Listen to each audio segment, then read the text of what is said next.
ग्रामीण अर्थकारण हे सगळं शेतीवरती आधारित आहे आणि भारत देश हा कृषीप्रधान देश आहे। शेतीच्या भोवतानं गावोगाड्यातलं सगळं अर्थकारण फिरत असतं आणि म्हणून शेतकरी या देशाचा कणा आहे, राज्याचा कणा आहे।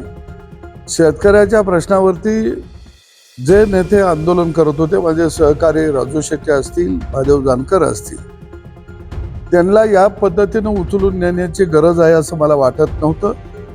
मोर्चा काढतो म्हणले असते तर काही अंतरापर्यंत त्यांना चालत आले असते, त्या ठिकाणी तो मोर्चा अडवला असता, सभेमध्ये रूपांतर झालं असतं, सरकारनं चर्चेला निमंत्रण दिलं असतं तर निश्चितपणानं हा चर्चेच्या मार्गातून प्रश्न सुटला असता।